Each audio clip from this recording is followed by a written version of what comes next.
Hey, hi everyone. Today I have taken up a case of a person who is indulged in several extramarital affairs, and this particular topic I will name it as how to find Vyabhichar Yog from the horoscope, and what are the planets and houses responsible for creating this yoga. So basically, like the trend that the world is moving towards, it has become quite, I would say, common to have multiple relationship and multiple relationships, and this is quite common in Western countries. While in India, this trend has taken a peak, has started, and it's being looked like normal in mostly the metropolitan cities. So, I mean, coming back to the topic, so here it's an accurate chart of a person who is working in a multinational and having positioned in a good post, and so this guy, he is a male, and this guy is having numerous physical stuff, I would say, numerous extramarital affairs. And if you see the ascendant, it's Pisces, and the lord of the ascendant is subject to malefic planets, and the lord of ascendant is in 6th house of the Rashi chart. Okay, so let's also see the Bhava chart. In the Bhava chart, Mars is moved to the 5th house, while the Lagna Lord is still subject to impurity in terms of affliction caused by Rahu. So that means, the person, why even if Jupiter is the Lagna Lord, it's also, Jupiter is considered to be a Karaka planet for all kind of righteous deeds, all kind of justice, all kind of moral things, all kind of ethical things. So when a person engages in just for physical pleasure with many, then there's no consideration for any sort of moralistic standards. So it's clearly seen that in the 6th house it's subject to Rahu, and Rahu has corrupted the good side of Jupiter. This is the first thing I noticed. At the same time, I would say that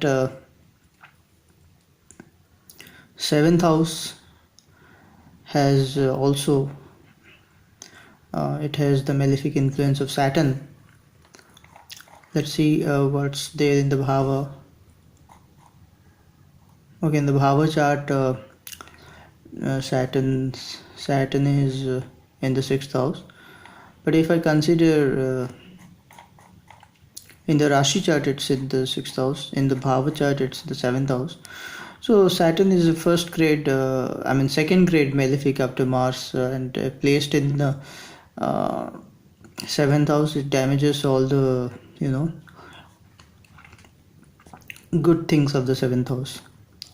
7th house is especially seen for marriage, and with Saturn placed there, there will be a dissatisfaction in married life. So this is clearly seen here. At the same time, one of the important thing to have that person who is having several multiple or I would say multiple relationships must be endowed with a lot of sexual energy. So that I would check from the 8th house where Venus is placed, and Venus happens to be the lord of 8th house, and it's placed in its own house and good in strength. It's with the 11th lord sun. That means this person is able to attract uh, women of opposite sex who may happen to be within his known circle or friend circle. At the same time,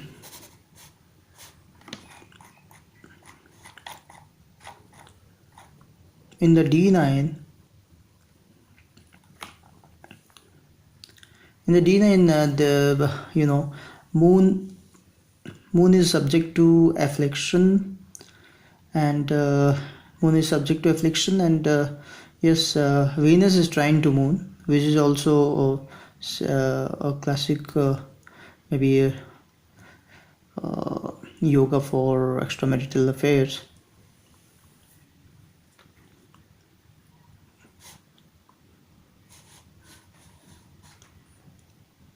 Seventh house of the D9 contains Venus.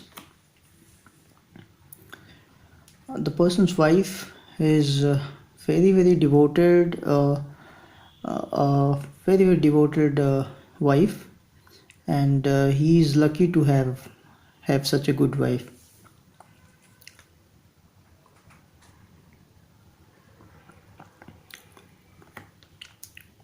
Seventh Lord Mars is placed in 5th house of the D9, and it's with Ketu. This also tells a different story altogether. So basically this is a finding, and there's nothing to, I mean, this chart I have taken just for a research purpose, and there's nothing I mean, if we're not talking about the other aspects of the horoscope, then this is just for learning purpose and nothing else. I would talk more about the few other combinations that can cause such kind of yoga in the horoscope. I'll pick up some other horoscope, and thank you.